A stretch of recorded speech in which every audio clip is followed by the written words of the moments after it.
Financial Survival Network, helping you survive and thrive in the new economy.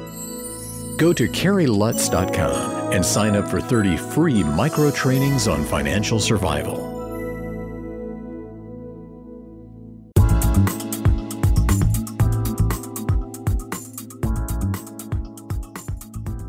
$14.90 WGCH. This is Carrie Lutz. You're listening to the Financial Survival Network.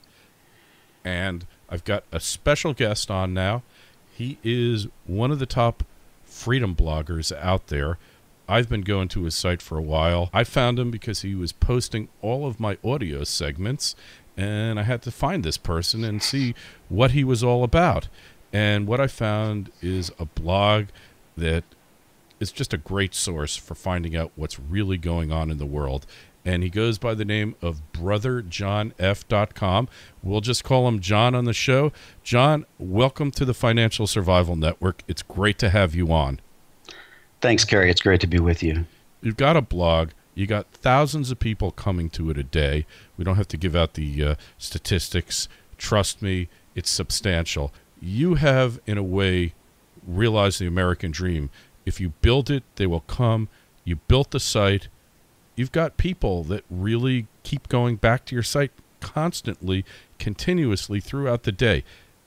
What got you started on this, John? Well, I got started initially a long time ago. I had been shown by my parents and grandparents the value of silver and gold, and I was always a coin collector as a kid.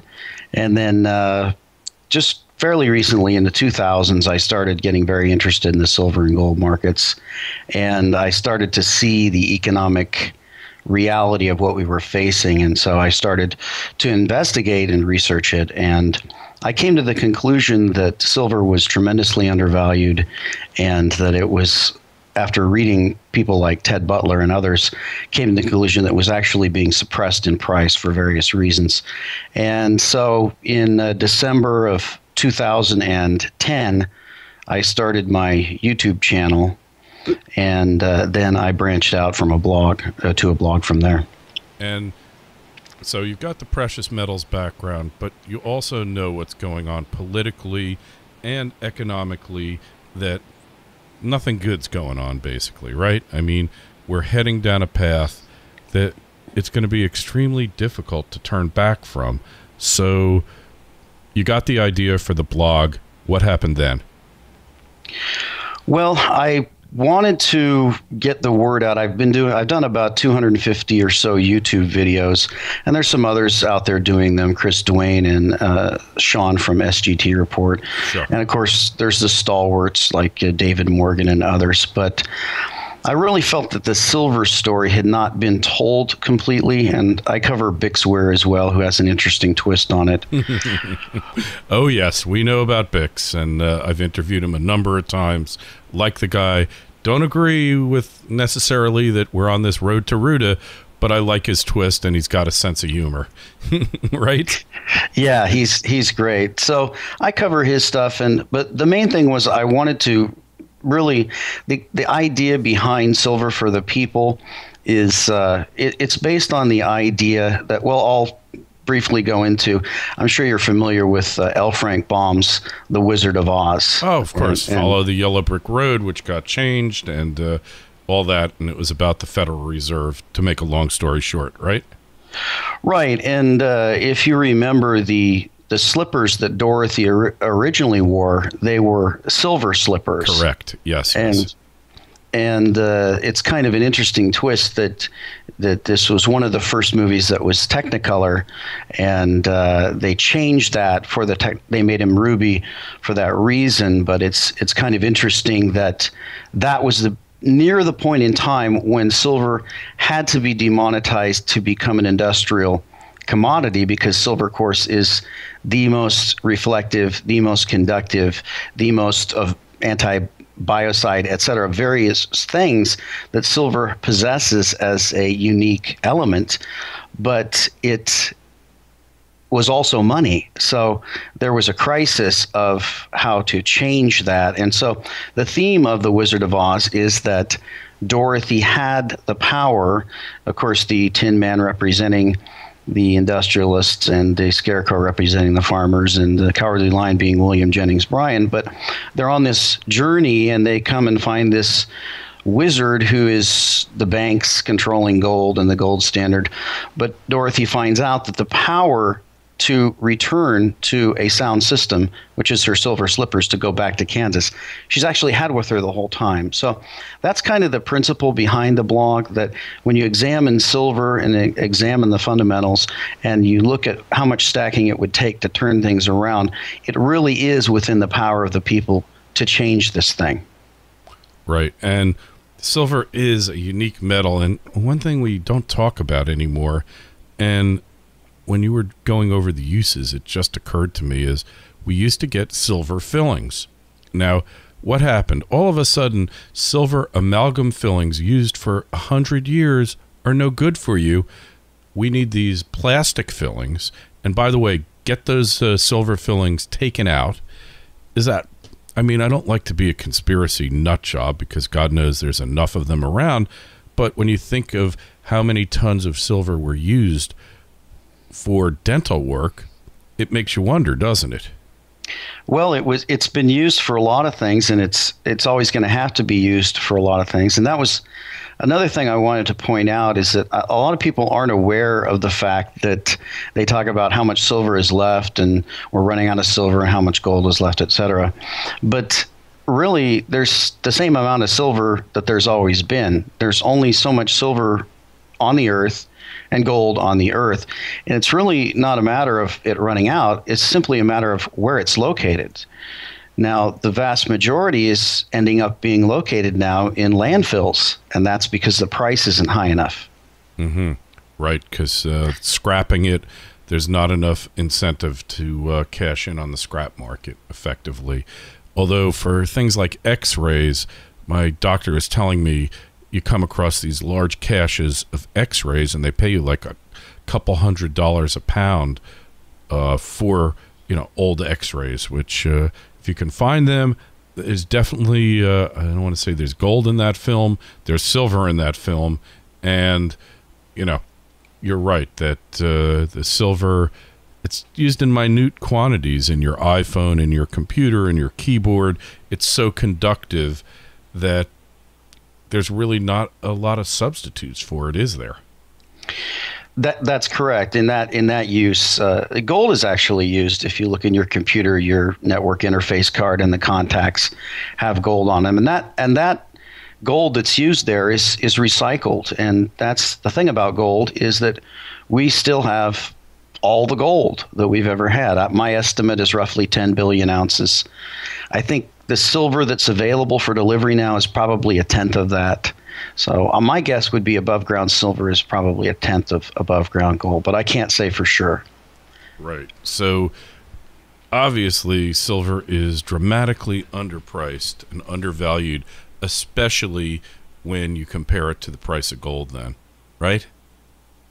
Absolutely. And if you examine the statistics and the studies that Ted Butler and others have done, it's quite clear that there is a cartel that is suppressing the price of silver. And it's my contention that actually, if you look up at the top of my blog and my YouTube channel, it's Silver for the People, and that silver is the stake that slays the financial vampires. It's the bullet that slays the Wall Street werewolves. Mm-hmm. And it's my contention that they are actually more afraid of silver than anything, because it's the people's money. And by the way, silver, the word silver means money in 14 to 60 different languages. I'm not sure which.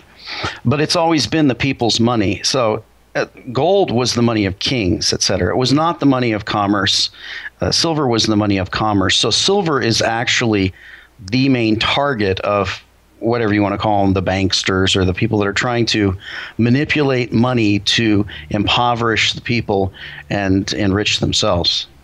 Right. And yeah, you see this. And today was a momentous occasion because my oldest, dearest friend, who I've been telling to buy gold and silver since 2008, bought his first silver today.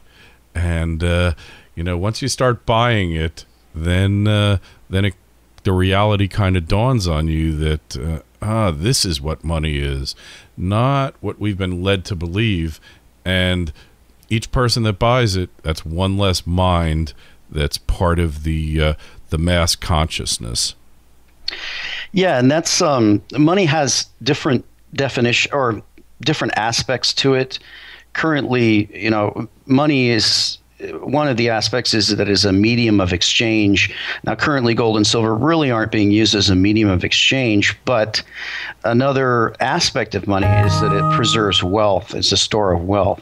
Mm-hmm. So silver and gold are beginning to operate in that way as people begin to empower themselves by taking delivery of physical gold and silver. They're recognizing that paper money hidden in the mattress is just going to get worth less every day.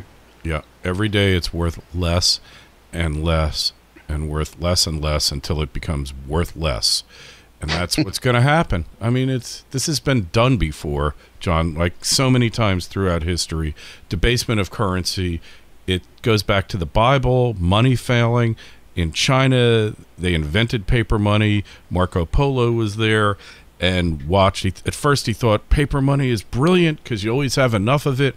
There's never a shortage. Then he watched their equivalent of hyperinflation, and the Chinese called it flying money because no sooner would they get it in their hands than it would fly out. And that's what we're going to be seeing, flying money, except we're going to see digital dollars that are just going to be – they're in this death spiral now. I don't see how they stop it. The only thing that I can see them doing is some type of Bretton Woods agreement where all the debt gets forgiven.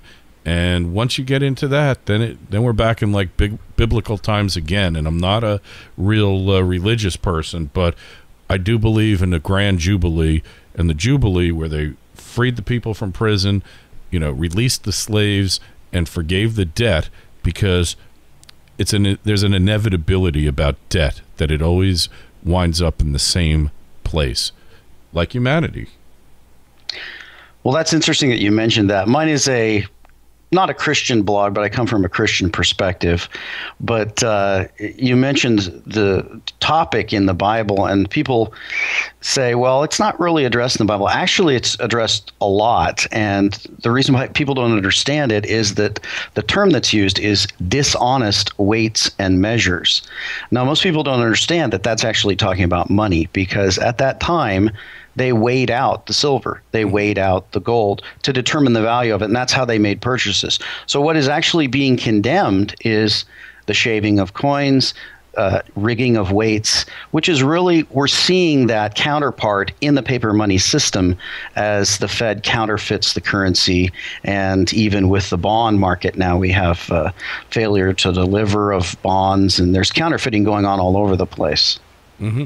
And there's I don't want to become a Bible scholar here, but, it's ingrained in our, it's in our DNA. And there's a reference in Genesis 47:15 to Egypt when money failed in the land of Egypt. And, it basically was a total upheaval, because why does money fail? It's not because gold and silver become worth less. It's because the currency, whatever it is, suffers debasement, and then it fails, right? I mean, that's the way it works. Well, I mean, the idea behind an independent central bank was that they would be truly independent and that they would not fall to the will of the politicians who would require them to print money.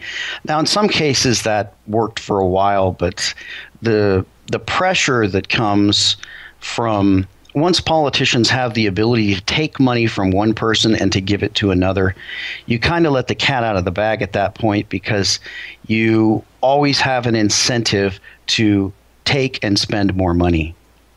Yeah.